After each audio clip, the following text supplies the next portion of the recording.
আসসালামু আলাইকুম। এসেছিলাম সাভারের নবীনগর পল্লী বিদ্যুৎ শিয়াব ভাইয়ের বাড়িতে। এসে দেখি এখানে বিশাল এক দিঘি পড়ে রয়েছে, তাই চিন্তা করলাম আপনাদের সাথে একটু শেয়ার করে নেই। অত্যন্ত চমৎকার ও সুন্দর মনোরম পরিবেশ। দিঘির পাড়ে নারিকেল গাছগুলো শুয়ে মনে হয় যেন সিজদায় আছে নামাজরত অবস্থায়, এবং এপারে ওপারে অনেক বড় বড় গাছ। এই যে দেখেন কচুরিপানা।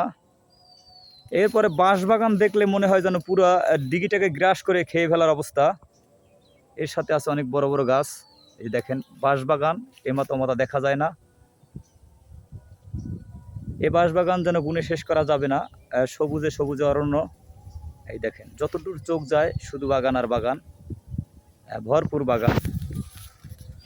সৌন্দর্যের এক অপরূপ দৃশ্য যা এখানে আসলে দেখা যায়। আসলেই আমি মুগ্ধ, বিস্মিত। এত সুন্দর একটা পরিবেশ তারা বসবাস করে, আসলে তারা সৌভাগ্যবান। কি বলবো, দেখেন যেদিকে তাকাবেন শুধু এই যে সেই কলমিলতা, যে মানুষ শুধু কমেন্ট করে কলমি ফুলের ভালোবাসা, এই সেই কলমি গাছ।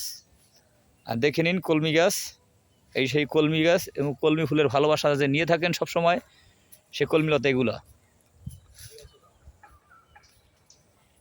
এটা দিঘির এক কর্নারে আছি। অত্যন্ত চমৎকার সবুজে সবুজে অরণ্য। কলমি ফুলের ভালোবাসা নিতে নিতে যারা অভ্যস্ত তারা একটু কলমি গাছটা দেখে নিন, যাতে ভালোবাসাটা নেওয়ার সময় বুঝতে পারেন যে কলমি ফুলটা কী ফুল, এই গাছটা কিভাবে হয়। সাথে আছে বাঁশবাগানের মাথার উপর চাঁদ উঠেছে ওই, মাগো আমার শোলক বলা কাজলা দিদি কই। দেখে নেবেন, অত্যন্ত চমৎকার ও সুন্দর মনোরম পরিবেশ। এই মিঠু মিঠু পথ ধরে আমাদের বড় ভাই হেঁটে যাচ্ছেন বাঁশবাগানের ফাঁক দিয়ে, অত্যন্ত চমৎকার পরিবেশের ভিতরে। এই গাছটা কে কে চিনেন একটু জানাবেন। আমি নাম জানি কিন্তু বলবো না, এটা আপনাদের জন্য রেখে দিলাম। এই গাছটা কী গাছ এটা আপনারা জানাবেন। এটা আমাদের আঞ্চলিক ভাষায়, আপনার আঞ্চলিক ভাষায় কি বলে ওই ভাষায় জানিয়ে যাবেন। আর আমার আঞ্চলিক ভাষায় কি বলে সেটা তো আমি জানি, আমি পরে জানাবো। এবার শুনে একটু দেখাই আরও কত বড় বড় গাছ আছে। এই দেখেন বাঁশগুলো সুন্দর। এবার রাস্তার এপার থেকে ওপারে শুয়ে হয়ে দুই পারে ব্যারিকেড দিয়ে মাঝখান দিয়ে সরু রাস্তা তৈরি করে দিয়েছে। এই যেন মনে হয় শিল্পীর চিত্রতুলিতে আঁকা ছবি।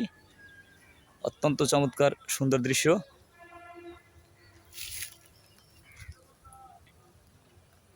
এই দেখেন বিশাল বড় টাম গাছ, যেটা কিছু ডাল কেটে দেওয়া হয়েছে। আরও একটা বড় গাছ আছে ওখানে, এই যে দেখেন ফাঁকা থেকে দেখা যাচ্ছে ওই যে অনেক বড় একটা আম গাছ, যেটা আসলে বলে বোঝানো যাবে না।